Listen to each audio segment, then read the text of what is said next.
چاہے شان میں ان کے برابر نہ ہو، مرتبے میں برابر نہ ہو۔ تحصیلدار اگر کسی چپڑاسی کے ساتھ اس کا معاملہ ہو جائے اور حاکم اعلیٰ کے پاس مقدمہ آئے تو اب تحصیلدار سے گواہ طلب کرے گا، اگرچہ وہ گواہ اس تحصیلدار سے مرتبے میں کم کیوں نہ ہو، تو گواہی اس کی معتبر ہو، معتبر گواہ تو گواہی معتبر ہوگی۔ یہاں مرتبے کی بات نہیں، گواہی کی بات ہو رہی ہے، سمجھائی بات؟ آپ صلی اللہ علیہ وآلہ وسلم نے امت محمدیہ کے معتبر ہونے پر گواہی دے دی کہ یہ معتبر ہے، ان کی گواہی حجت ہے۔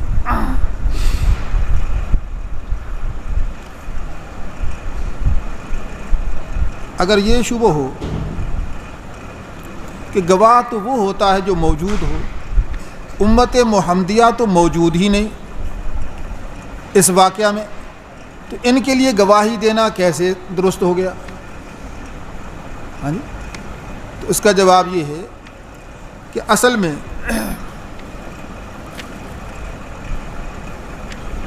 گواہی دینے کے لیے کسی معاملے کا یقینی طور پر اس کا علم حاصل ہونا کافی ہے، اس کا علم یقینی طور پر ہو۔ تو محسوسات جو وحی سے ثابت ہیں، کچھ معاملات ہیں محسوسات میں جو وحی سے ان کا تعلق نہیں ہے، تو وہاں تو واقع میں موجود ہونا شرط ہے، اور جو وحی سے ثابت ہیں تو وحی سے قطعی اور یقینی ذریعہ علم کوئی نہیں، سب سے بڑا قطعی اور یقینی علم وحی ہے۔ تو وحی کے ذریعہ سے جو معلومات حاصل ہوتی ہیں وہ سب سے زیادہ پختہ ہیں۔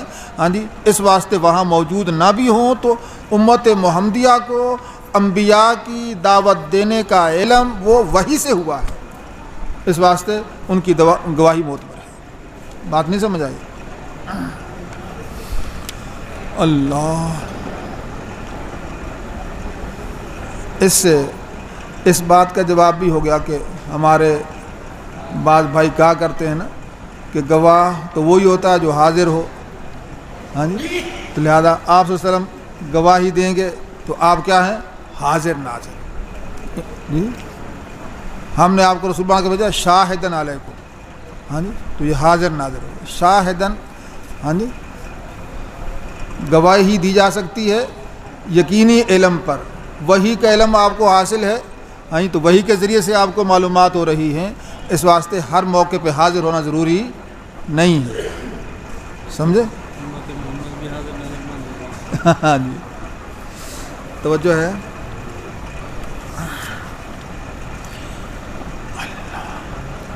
وما جعلنا القبلة التي كنت عليها إلا لنعلم من يتبع الرسول ممن ينقلب على عقبيه۔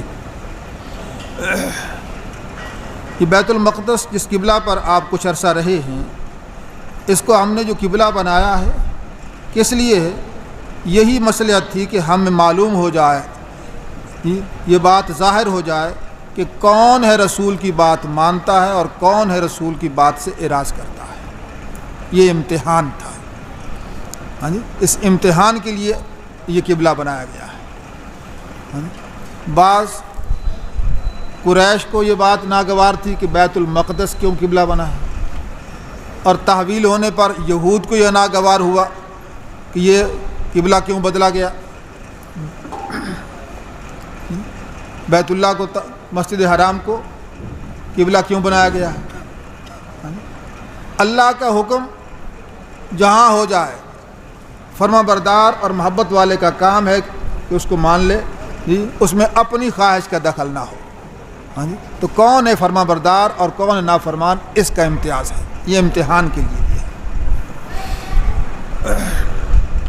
باقی جو نمازیں، جب اصل قبلہ بیت اللہ ہے، مسجد حرام ہے، کعبہ ہے، تو اس پر سوال ہوا کہ پھر جو 17 مہینے نمازیں پڑھی گئیں بیت المقدس کی طرف، ہاں جی، تو وہ تو عارضی قبلہ کی طرف رخ کر کے نمازیں پڑھی گئیں، ان نمازوں کا کیا بنے؟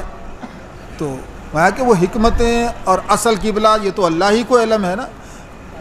مسلمانوں نے تو جو حکم ہوا مان لیا، بیت اللہ کی طرف رخ کرنے کا حکم ہو تو وہ مان لیا، بیت المقدس کی طرف رخ کرنے کا حکم ہو تو وہ مان لیا۔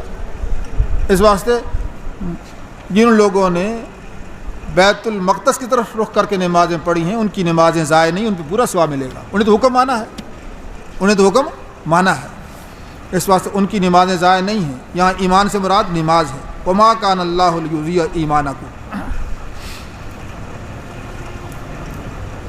تو نہیں بنایا ہم نے جس سمت قبلہ پر آپ رہ چکے تھے یعنی بیت المقدس، وہ محض اس مصلحت کے لیے تھا کہ ہم کو ظاہری طور پر بھی معلوم ہو جائے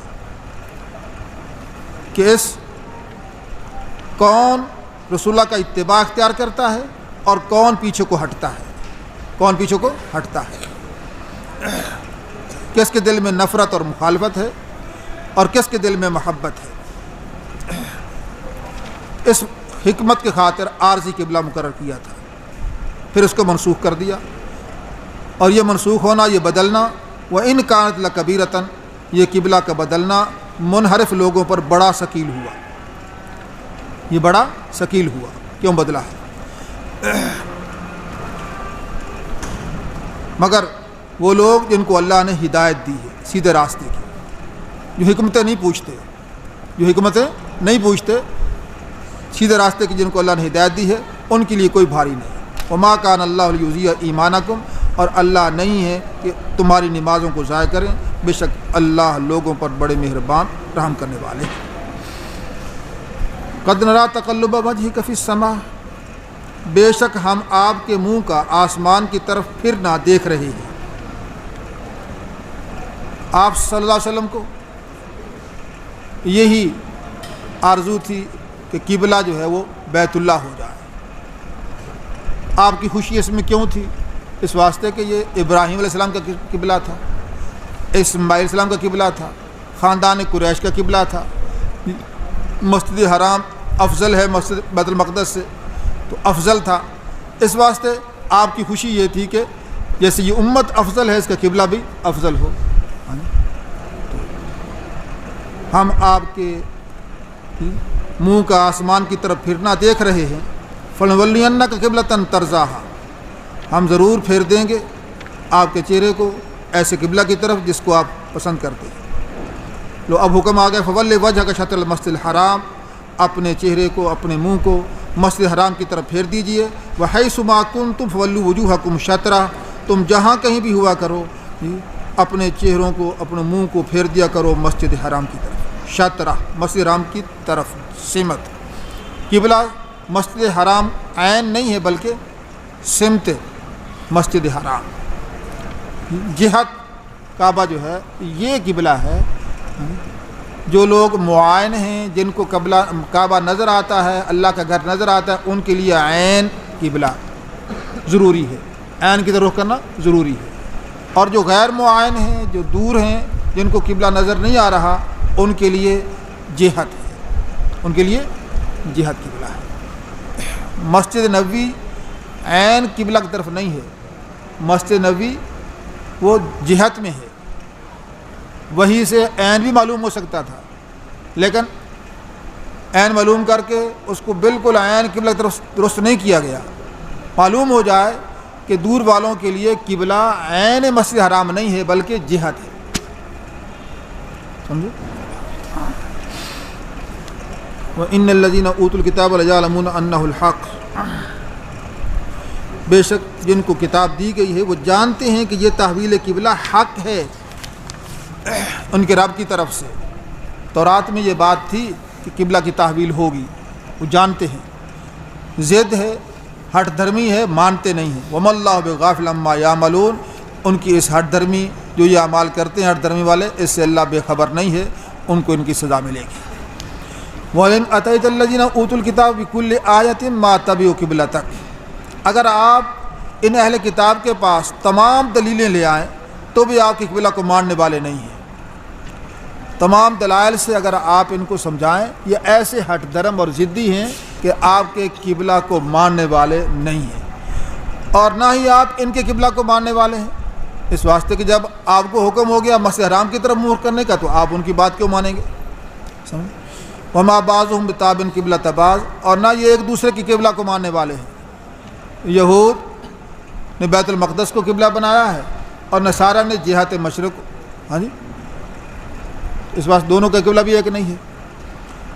وَلَئِنِ اتَّبَعْتَ أَهْوَاءَهُم مِّن بَعْدِ مَا جَاءَكَ مِنَ الْعِلْمِ، اگر آپ ان کی خواہشات کی پیروی کریں جب کہ آپ کے پاس علم آ چکا تو یقیناً آپ اس وقت ظالموں سے ہوں گے۔ اس واسطے کہ جب آپ پر اللہ کی طرف سے وحی آ گئی، وحی آنے کے بعد معلوم ہوگا قبلہ جو ہے وہ مسجد حرام ہے، پھر آپ ان کی خواہشات کی اگر پیروی کریں بالفرض تو یہ تو واقعتاً جی ظلم ہے۔ ایسا نہیں ہو سکتا، آپ معصوم ہیں، آپ تو اللہ کے آخری پیغمبر ہیں، پیغمبر معصوم ہوتے ہیں، تو جب آپ ایسا نہیں کر سکتے تو اس واسطے آپ ان کے قبلہ کی پیروی کرنے والے نہیں ہیں۔ الذین آتیناہم الکتاب یعرفونہ کما یعرفون ابناءہم، قبلہ جس طرح ہر ایک کا الگ ہے، اور یہ بات جانتے ہیں کہ مسلمانوں کا، امت مسلمہ کا، امت محمدیہ کا قبلہ مسجد حرام ہوگی، ان کتابوں کے اندر موجود ہے، لیکن پھر بھی مانتے نہیں ہیں۔ اسی طرح آپ صلی اللہ علیہ وسلم کو بھی یہ پہچانتے ہیں کہ اللہ کے سچے نبی ہیں، لیکن پھر باوجود پہچاننے کے مانتے نہیں ہیں۔ الذین آتیناہم الکتاب، جن کو ہم نے کتاب دی ہے تورات، یہ آپ کو پہچانتے ہیں، یعرفونہ کما یعرفون ابناءہم، جس طرح اپنے بیٹوں کو پہچانتے ہیں، جس طرح اپنے بیٹوں کو پہچاننے میں ان کو کوئی شک و شبہ نہیں ہے، اس طرح آپ کی نبوت کو، آپ کی رسالت کو پہچاننے میں کوئی شک و شبہ نہیں ہے۔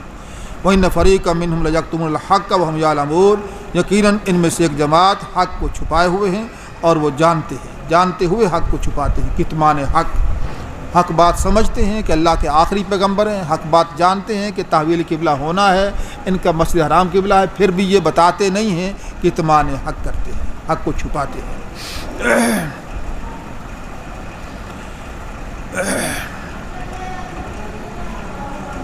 الحق من ربک فلا تکونن من الممترین، حق تے رب کی طرف سے، بس آپ ہرگز شک کرنے والوں میں سے نہ ہو جائیے۔ اے مخاطب، حق بات آ گئی تو حق میں اب شک نہیں کرنا۔ اللہ ہم سب کو مضبوط ایمان نصیب فرمائے۔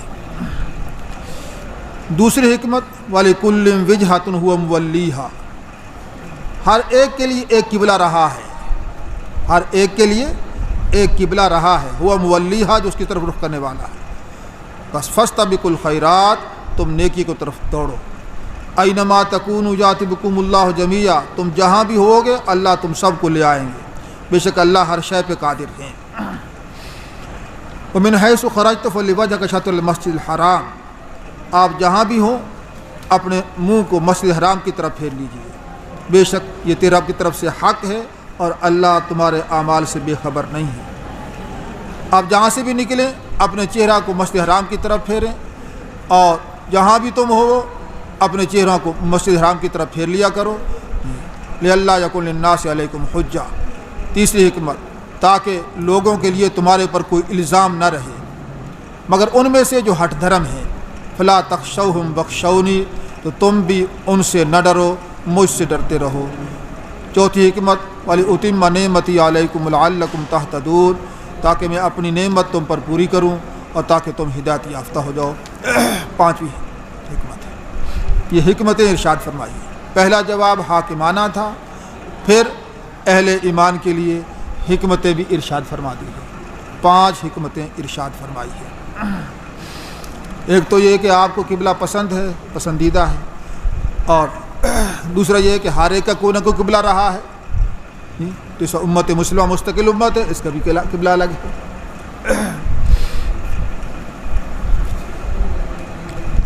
یہ احکام کے اندر تکرار متعدد بار ارشاد فرمایا ہے کہ مسجد حرام کی طرف رخ کر لو، تو یہ تاکید ہے، اور تاکید بھی فصاحت و بلاغت کے خلاف نہیں ہے، تو تاکیدی حکم ہے۔ ایک بات تو یہ ہے کہ یہ تاکید ہے۔ دوسرا جواب یہ ہے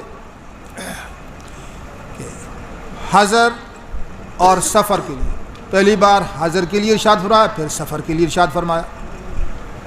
پھر سفر قریب ہو یا بعید ہو، مشرق ہو مغرب ہو، جہاں بھی ہو، ہاں جی، تم نے بیت الحرام کی طرف، مسجد حرام کی طرف، کعبہ کی طرف رخ کرنا ہے، کہیں اور نہیں کرنا۔ یہ نہیں کہ کسی جگہ چلے جائے، دور چلے گئے، مسجد بیت المقدس کے قریب ہو گئے تو رخ بدل جائے گا، نہیں، خواہ مسجد بیت المقدس میں ہو تو وہاں بھی آپ نے رخ مسجد حرام کی طرف کرنا ہے، جہاں بھی ہو۔ تیسری، اول میں تعمیم احوال ہے کہ ہر حال میں مسجد حرام کی طرف رخ کرنا ہے، اور دوسرے میں تعمیم امکنہ، جس جگہ ہو، اور تیسرے میں تعمیم ازمنہ، جس زمانے میں ہو۔ اب ہمیشہ کے لیے مسجد حرام ہی بیت اللہ، جی مسجد حرام ہی قبلہ ہے، اسی کی طرف رخ کرنے کا حکم ہے۔ 3 جواب ہو گئے۔ چوتھا جواب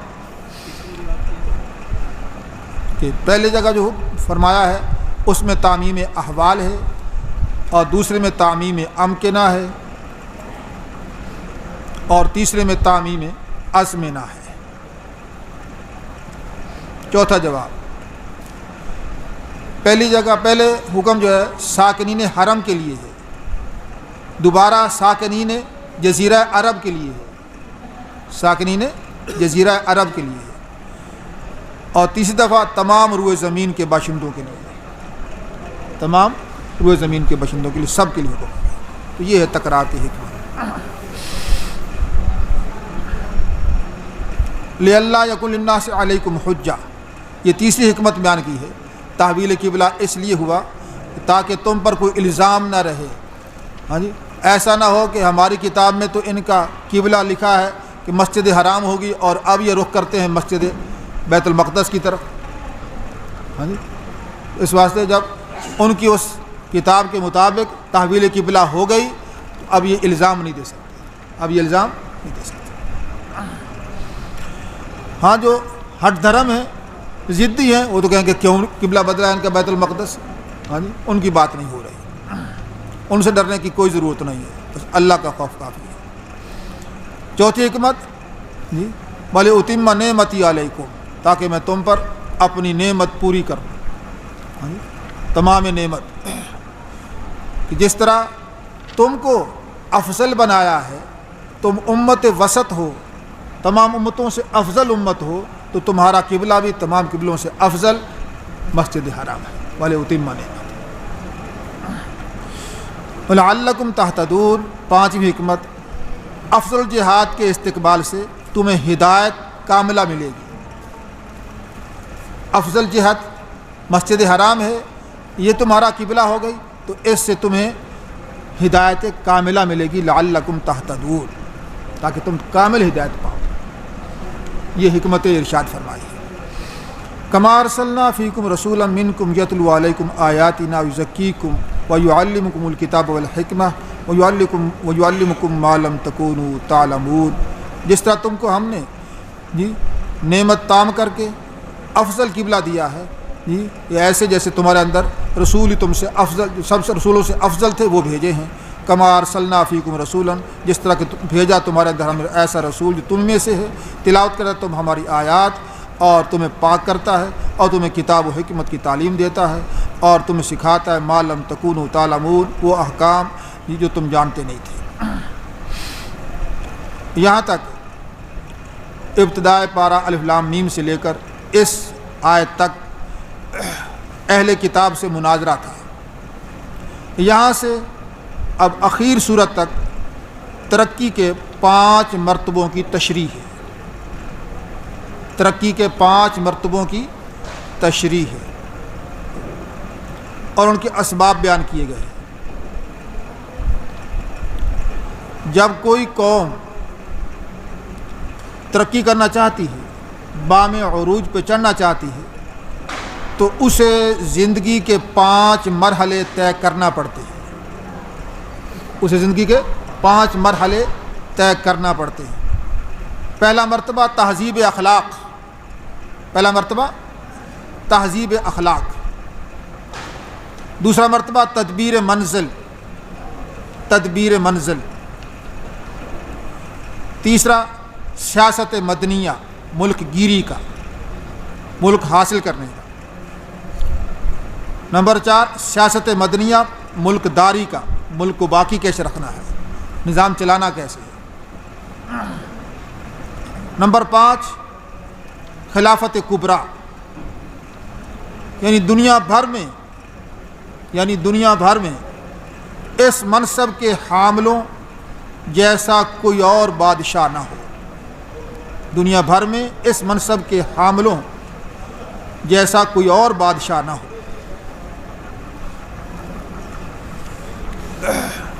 یہ 5 مرحلے ہیں، آخر صورت تک انہی کا تذکرہ ہوگا۔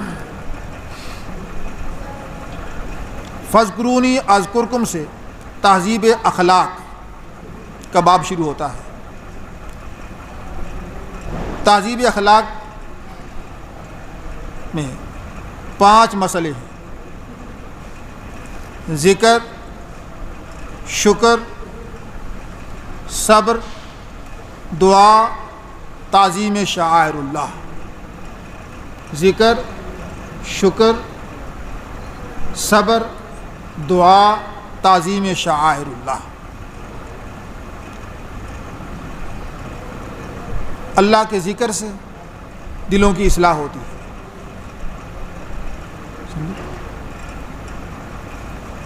جب ذکر کی توفیق ہو گئی، اللہ کی محبت نصیب ہوئی، تو اس میں پھر اللہ کا شکر ادا کرنا چاہیے۔ مقصد میں کامیابی ہو گئی تو اس پہ شکر ادا کرنا چاہیے، اور اگر ذکر کرنے سے ابھی مقصد تک نہیں پہنچے تو پھر صبر کرنا چاہیے۔ صبر کرنے سے انشاءاللہ مقصد پا لیں گے، صبر کریں گے۔ اس میں کوئی تکلیف آئے، پریشانی آئے، جان مال کا نقصان ہو تو صبر کریں گے۔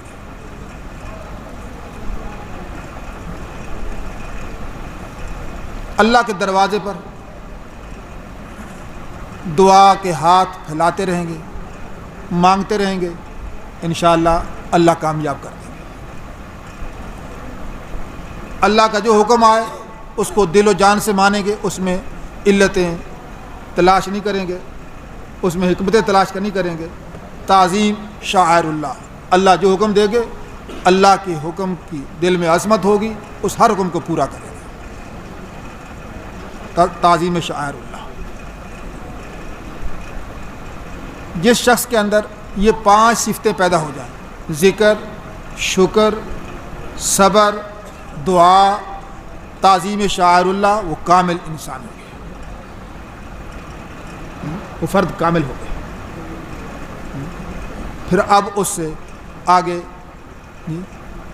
تدبیر منزل، گھر کا انتظام چلانا اس کے لیے آسان ہے، وہ اب دوسروں کی تربیت صحیح کرے گا، تو گھر کا نظام بھی صحیح چلائے گا۔ جب گھر کا نظام صحیح چلائے گا تو پھر آگے جماعت بھی صحیح بنا لے گا، تو شہر کا نظام بھی صحیح چلائے گا، ملک کا نظام بھی درست ہوگا۔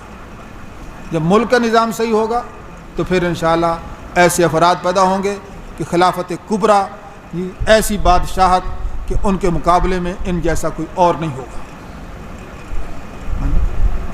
تو یہ سورت کے ختم تک یہ ساری ہدایات اسی سلسلہ کی ہیں۔ فاذکرونی اذکرکم واشکروا لی ولا تکفرون، اس آیت میں ذکر اور شکر کا تذکرہ ہے۔ اللہ کے دروازے پہ پڑے رہنا ہے، اللہ کا ذکر کرتے رہنا ہے، ہاں جی، اور اللہ کے ذکر کی توفیق ہو گئی ہے تو شکر ادا کرتے رہنا ہے۔ ولا تکفرون، ناشکری نہ کرو۔ یا ایھا الذین آمنوا استعینوا بالصبر والصلاۃ، اگر اس میں محنت ہو، جانی اور مالی کوئی نقصان ہو تو صبر کرنا ہے، نماز اور صبر سے مدد طلب کرنی ہے۔ یا ایھا الذین آمنوا، اے ایمان والو مدد طلب کرو صبر سے اور نماز سے۔ ان اللہ مع الصابرین، بے شک اللہ کی نصرت صبر کرنے والوں کے ساتھ ہے۔ اس راستے میں، اللہ کے راستے میں جان جائے تو جو اللہ کے راستے میں پہنچنے کے لیے، اللہ تک پہنچنے کے لیے جان دے دی اس نے، ہاں جی، تو مت سمجھو کہ وہ مردہ ہے، وہ زندہ ہے، وہ اللہ کی محبت میں گیا ہے، اس نے جان دی ہے۔ وَلَا تَقُولُوا لِمَن يُقْتَلُ فِي سَبِيلِ اللَّهِ أَمْوَاتٌ، مت کہو انہیں جو اللہ کے راستے میں شہید ہوئے یہ مردہ ہیں، بلکہ زندہ ہیں، لیکن تمہیں پتہ نہیں ہے، تمہیں شعور نہیں ہے۔ تو شہداء زندہ ہوتے ہیں، شہداء کیا ہوتے ہیں؟ زندہ ہوتے ہیں۔ اللہ کے راستے میں جان دینے والے، اللہ کی رضا کے لیے، اعلاء کلمت اللہ کے لیے جان دیتے ہیں، وہ زندہ ہیں، زندہ، ان کا جہان بدلا ہے۔ ہاں جی، جب شہداء زندہ ہیں تو انبیاء کا درجہ شہداء سے بڑھ کر ہے، صدیقین کا درجہ بھی شہداء سے بڑھ کر ہے، تو صدیقین اور انبیاء بھی قبروں میں زندہ ہوتے ہیں۔ کیا ہوتے ہیں؟ زندہ ہوتے ہیں۔ وَلْنَبْلُوَنَّكُمْ بِشَيْءٍ مِّنَ الْخَوْفِ وَالْجُوعِ وَنَقْصٍ مِّنَ الْأَمْوَالِ۔ ہاں جی، اللہ تک پہنچنے کے لیے آزمائشیں ہوتی رہیں گی، ہم ضرور تمہیں آزمائیں گے۔ ہاں جی، کس چیز سے؟ کچھ خوف سے، بھوک سے، اموال کم کرنے سے، جانوں کی کمی کرنے سے، پھلوں کی کمی کرنے سے۔ ہاں جی، یہ آزمائشیں ہوتی رہیں گی، دیکھیں گے کون ہے جو استقامت سے اللہ کا محبت میں جی لگا ہوا ہے، اللہ کے دروازے پہ پڑا ہے، اللہ کے دروازے کو نہیں چھوڑتا۔ ایسا نہیں کہ تجارت ہو پڑی، چل پڑی تو پھر تو آگے نماز پڑھ لی، تجارت میں نقصان ہوا تو بس نماز بھی گئی، تو اللہ نے ہماری تجارت نقصان کر دیا، ہم نماز نہیں پڑھتے۔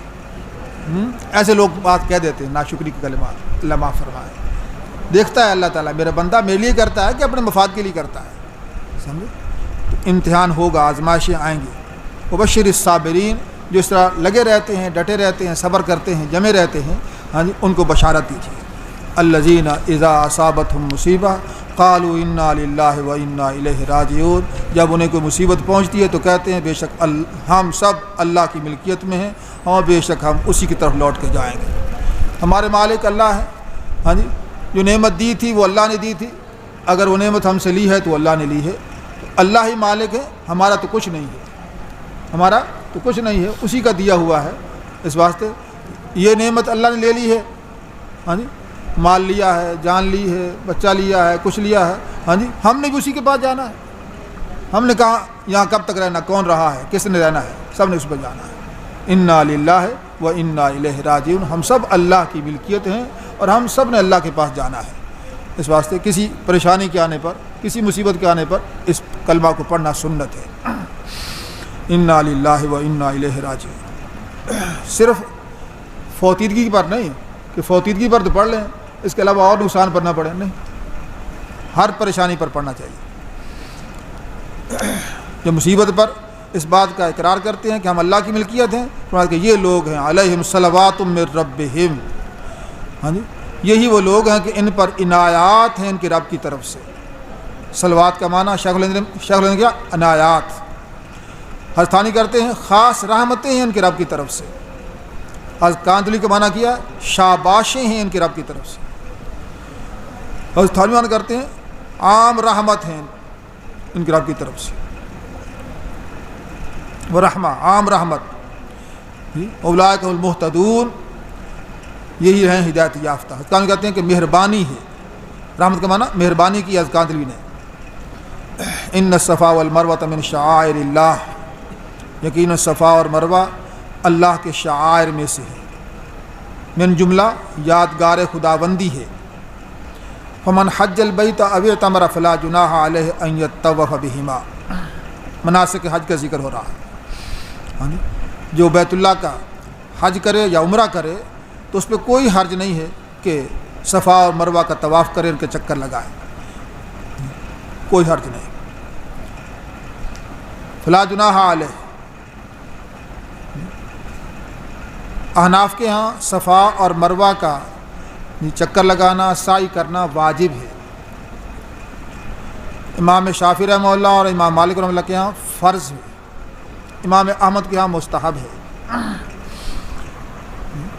یہ اللہ کے شعائر میں سے ہے، تو بیت اللہ کا حج ہو، عمرہ ہو تو یہاں سعی کی جاتی ہے، سعی ضروری ہے۔ جب ضروری ہے تو فلا جناح، کوئی حرج نہیں۔ اس سے بات لگتا ہے کہ چھوڑ دو تو بھی کوئی حرج نہیں، یہ معنی نہیں ہے۔ بات یہ ہے کہ ان دو پہاڑیوں پر دو بت رکھے ہوئے تھے، اصاف اور نائلہ۔ جب بتوں کی مذمت دل میں بیٹھ گئی مسلمانوں میں، تو اب ان پر بت رکھے ہوئے ہیں، تو اب ان کے درمیان سعی کرتے ہوئے حرج محسوس ہوا کہ ہم بتوں کے لیے اب سعی کر رہے ہیں، یہاں تو بت رکھے ہوئے ہیں، ہاں جی، تو اس پر ارشاد ہوا کہ نہیں، یہ بتوں کے لیے نہیں، اللہ کے لیے ہو رہی ہے ہاں جی، یہ صفا اور مروہ شعائر اللہ میں سے ہیں، یہاں کی سائی اللہ کے احکام میں سے ہے ہاں جی، یہ بتوں کے لیے نہیں ہے، اس واسطے کوئی گناہ کی بات نہیں ہے یہاں صفا مروہ میں سائی کرنا ہاں جی، یہ معنی ہے۔ ومن تطوع خیرا، خوشی سے امر خیر کرے، فإن اللہ شاکر علیم، بے شک اللہ قدردان ہے، جاننے والے ہیں۔ ان الذين يكتمون ما انزلنا من البينات والهدى من بعد ما بيناه للناس في الكتاب، بے شک جو لوگ چھپاتے ہیں ان احکامات کو جو ہم نے اتارے ہیں اپنی ذات میں واضح مضامین ہیں اور دوسروں کے لیے ہدایت کا باعث ہے، والہدى من بعد ما بينا، اس کے بعد کہ ہم نے اس کو کھول دیا ہے، بیان کر دیا لوگوں کے لیے کتاب کے اندر، یہ چھپاتے ہیں، یہی لوگ ہیں کہ اللہ ان پر لعنت کرتے ہیں اور لعنت کرنے والے سب ان پر لعنت کرتے ہیں۔ یہود کا یہی حال تھا کہ اللہ کے احکام کو چھپاتے، اب بھی کوئی اگر اللہ کا حکم نہ بتائے لوگوں سے ڈر کر کہ میں نے اگر صحیح مسئلہ بتا دیا تو یہ مجھ سے متنفر ہو جائے گا ہاں جی، ہدیہ نہیں دے گا، میری بات نہیں مانے گا، تو بس مسئلہ نہ بتاؤ، ایسی بات نہیں، اللہ کا حکم بتانا چاہیے جی، اچھے اندام، بتانے میں سختی نہ ہو، بتانا محبت سے ہو، بتانا درد مندی سے ہو جی، بتانا خیر خواہی سے ہو، پھر اس کی مرضی ہے قبول کرے یا نہ کرے، قبول کرے یا نہ کرے۔ ہاں، جو کتمان سے توبہ کر لیتے ہیں اور اپنی اصلاح کر لیتے ہیں اور ان احکامات کو ظاہر کرتے ہیں ہاں جی جو چھپائے تھے، بس یہ لوگ ہیں کہ میں ان کی توبہ قبول کرتا ہوں، وَأَنَا التَّوَّابُ الرَّحِيمُ، میں توبہ قبول کرنے والا مہربان ہوں۔ جو لوگوں نے کفر کیا اور کفر میں مر گئے، ان پر اللہ کی لعنت ہے، فرشتوں کی لعنت ہے، تمام لوگوں کی لعنت ہے، اس میں ہمیشہ رہیں گے، ان سے عذاب میں کوئی تخفیف نہیں ہوگی اور نہ انہیں مہلت ملے گی۔ ان تمام احکام سے، ذکر سے، شکر سے، صبر سے، دعا سے، تعظیم شاعر اللہ سے مقصود اللہ کی بندگی ہے۔